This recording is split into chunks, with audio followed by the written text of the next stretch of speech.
हैं कि इस वक्त जो अपोजिशन के साथ स्टैब्लिशमेंट है उसकी हमदर्दियां ज्यादा हैं हुकूमत के, जिस तरह आपने फरमाया कि हुकूमत के बिल्कुल साथ खड़ी है। तो सर क्या लगता है आपको, मियां साहब की वापसी के हवाले से भी बात की जा रही है, एस्टेब्लिशमेंट की उनके साथ डील हो चुकी है, तो आपको लगता है सर ऐसी कोई बात है? देखिए ये बड़ा, मैं समझता हूँ ये सारी गुफ्तगू का हासिल होगा और बड़ा अच्छा किया आपने ये सवाल पूछा, हर चीज के पास उसी इंफॉर्मेशन है। सबसे पहले तो मैं आपको इंतहाई वसूख से ये बात कहता हूँ कि पाकिस्तान में एस्टेब्लिशमेंट की जो कमांड है उनकी जानब से मियां साहब से रब्ता किया गया है। किया गया है जी, किया गया है, हो चुका है जी। और वहाँ लंदन में मुलाकात हुई है और जो उनकी तरफ से जो साहब गए थे वो बहुत मौसर है। एस्टेब्लिशमेंट की कमांड की जानब से जो साहब मुज़ाकरात के लिए गए, जिनको ये मैंडेट सौंप कर भेजा गया, वो बहुत ही मौसर है। अच्छा, अब वहाँ जो बातचीत हुई है उसका हमें नहीं पता कि क्या नतीजा निकलता क्या नहीं निकलता। नवाज शरीफ साहब इस स्टेज पर पहुंच चुके हैं। अब उनके लिए ये मुमकिन थोड़ी है कि वो कहेंगे यार मैं आता हूँ तो आपकी इतनी बातें मैं मान लेता हूँ और वो पुराना गन मैं उठा लूंगा, फलां बंदे को हम छोड़ देंगे, फलां बंदे के अंदर ये कर देंगे, वो कर देंगे। देखिए ये तो अगर आपने उनसे समझौता करना है 3 दफा के प्राइम मिनिस्टर से, तो फिर उसके लिए एक आबरूमंदाना हल निकालना होगा। अब आबरूमंदाना हल निकालने के लिए एस्टेब्लिशमेंट को थोड़ा सा पीछे जाना होगा। अब पीछे हटने के लिए वो तैयार नजर नहीं आते। वो कभी जरदारी साहब को कह देते हैं। अब जरदारी साहब ने जो जलसे में कहा नवाब शाह वाले में, वो गैर मामूली बात थी जी, उसमें तो गुस्सा चल रहा था, लेकिन वो बात दुरुस्त थी। उनका अल्फाज का इंतखाब और उनका लहजा बता रहा था, उससे भी जरूर थे कि अब हमें कहते हैं कि आओ और आकर बताओ कि फार्मूला दो और ये करो वो करो। इसका मतलब उनका रास्ता हुआ भाई, जलसे में कह दिया ना उन्होंने। अच्छा, इधर अब जराये से खबर चला रहे हैं कि नाम बताएं भाई, आप जराये से किस लिए, आप सीधा पहले तो जो होता है, आपने देखा राना मशहूर जैसे जो हमारे दोस्त हैं उनका बयान आया था डीजे एसपीआर सामने आके थे कि भाई ये बात गलत है। जरा सी बात तो डीजी साहब को सामने आते थे, अगर बात गलत है तो आप सामने आ जाए, वो बंदों के नाम ले देंगे, रात खुल जाएगा इस तरह से।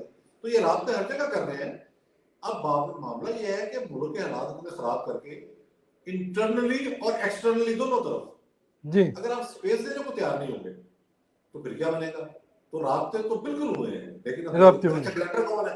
आपने देखा कि बहुत ही सऊदी अरब की जो है शख्सियत है पाकिस्तान में। सर 3 ममालिक का नाम लिया जा रहा है सर जी, 3 ममालिकों का नाम लिया जा रहा है कि वो ग्रंटर है। देखिए कतर का, अमारात का और सऊदी अरब का। सऊदी अरब के पाकिस्तान में साबिक सफीर अली वाज़ बहुत ही इन्फ्लुएंशियल आदमी है। अब वो सऊदी हुकूमत के मशीर है।